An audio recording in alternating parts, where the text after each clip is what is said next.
नमस्कार, अभी इस वक्त मैं झाझा के प्रखंड कार्यालय ब्लॉक के सामने हूं और ये भवन जो देख रहे हैं जर्जर स्थिति में, यहाँ कोई और नहीं बैठते हैं, राजस्व कर्मचारी, इसको हम लोग भूख कर्मचारी कहते हैं, वही बैठते हैं। और यहाँ का नज़ारा देखिएगा ना, जर्जर अवस्था में है।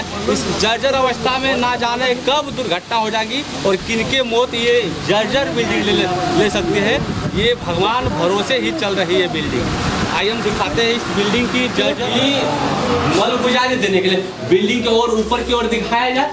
हम आप देख सकते हैं एकदम पूरी तरह से जर्जर अवस्था में बिल्डिंग है, एकदम जर्जर अवस्था में बिल्डिंग है। और यहीं बैठते हैं हमारे कर्मचारी साहब और यहाँ किसान आते हैं और देख सकते हैं आपको यहाँ पूरा जर्जर अवस्था में है, देख सकते हैं। और बहुत बुरी अवस्थाओं में लेकर सिस्टम लाचार है।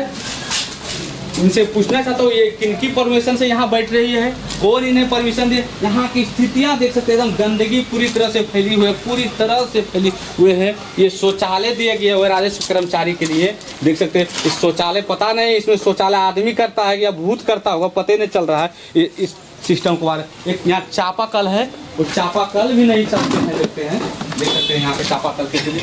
यहाँ इस चापाकल भी बीमार है, बीमार बिल्डिंग में बीमार अधिकारी बैठते हैं और बीमार चापाकल है, वो देख सकते हैं यहाँ का जर्जर अवस्था। और यहाँ हम कुछ कर्म व्यवस्था से आप संतुष्ट हैं? शौचालय के लिए तो सरकार को व्यवस्था करना चाहिए कि अंचल कार्यालय में सामूहिक शौचालय होना चाहिए।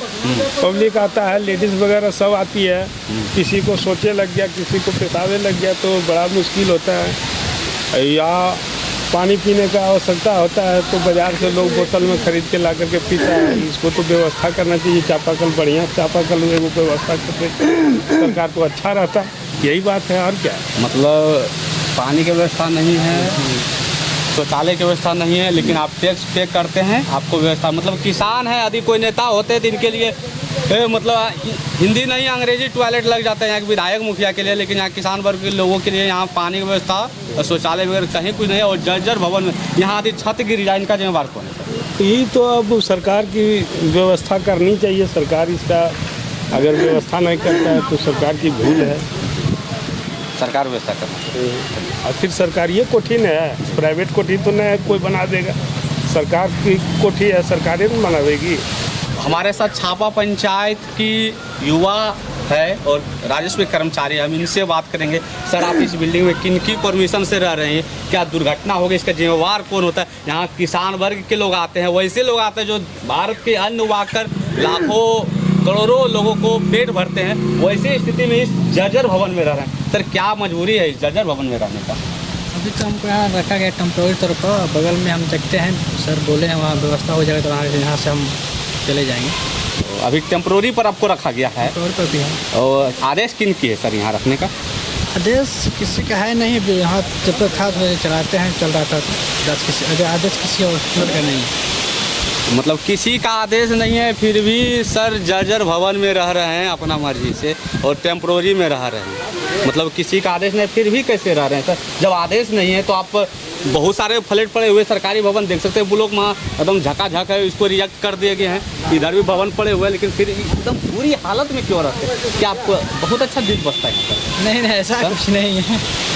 यहाँ पर भी लोग रह रहा था, वैसा हालात ठीक ठाक है, देखते हैं। तो ऊपर बोला गया सब लोग को, बोलेंगे ठीक है, देखते हैं। ना यहाँ शौचालय है, ना यहाँ पानी की व्यवस्था है, कहाँ जाते हैं लेटरिन बाथरूम के लिए? किन्हें चल जाते हैं? कुछ तो बोलिए। जैसे आपके ऊपर के जो अधिकारी है, आप उनको क्या मैसेज देना चाहते हो? कुछ बोलिएगा यहाँ का व्यवस्था को चेंज करने के लिए। हाँ, बिल्कुल चाहेंगे कि चेंज हो, परिवर्तन हो, हम ये चाहेंगे चीज़ को। ऊपर तक बोला गया है, सर बोले हैं ठीक है। जैसे तो हम लोग को अपने पंचायत में ही बांधा है, मुझे पंचायत भवन बन जाएगा तो फिर हम लोग यहाँ बनने की जरूरत नहीं है, वहाँ आराम से रहेंगे लोग। शायद दुर्घटना हो जाए, इसका जिम्मेवार कौन होगा?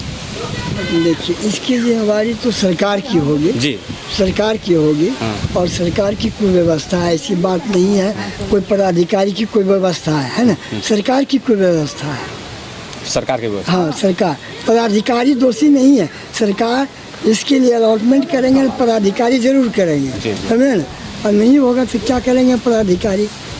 करने आते हैं तो हमारे भी सुविधा होना चाहिए। हम जर्जर अवस्था में आते हैं, यदि हमारे मौत हो गया, इनका जिम्मेवार कौन हो गए पता नहीं। और सारे किसानों से पूछते हैं यहाँ किस लिए खड़े? तो रसीद कटवाने के लिए आया। रसीद कटवाने के लिए ज़मीन हाँ जी। कितना ज़मीन का रसीद कटवाना? 2 एकड़ करके लगभग मतलब 1000 रुपये से लमसम जी। मतलब साल में अभी 2 एकड़ का ज़मीन का भू लगन 1000 रुपये देते हैं, लेकिन फिर भी हम जर्जर भवन में आते हैं। कब छत गिर के कब मौत हो जाएंगे किनका, भगवान भरोसे ही बिल्डिंग चल रही है। इसमें सरकार को करना चाहिए विचार का कि यहाँ पर बहुत सारा किसान लोग गिराते हैं, हो सकता है कभी दुर्घटना घट जाए, उसमें सरकार भी हमारी होगी, इस सब पे ध्यान देना चाहिए। मतलब दुर्घटना हो सकती है, सरकार को ध्यान देना चाहते हैं, लेकिन सरकार ध्यान नहीं दे रहे हैं। और सारे लोग मोटिशन कराने के लिए कि भवन जर्जर स्थिति में, यदि आप अंदर जाते हैं और छत टूट के गिर जाए और आपका शायद कुछ संजोग कुछ हो जाए, इनका जिम्मेवार कौन है? तो इसको मरम्मत करवाइए सही से, सरकार इसका जिम्मेवारी हो कौन? सरकार जिम्मेवारी। आप सरकार को ज़मीन का टैक्स देते हैं, सब कुछ देते हैं। ज़मीन का टैक्स देते हैं, फिर भी आपका सुविधा मिलना चाहिए ना। यहाँ लेटरिन बाथरूम होना चाहिए कि नहीं? सब कुछ होना चाहिए। कुछ नहीं। आपका टैक्स सरकार को देते हैं, लेकिन लेटरिन बाथरूम पानी की व्यवस्था नहीं है।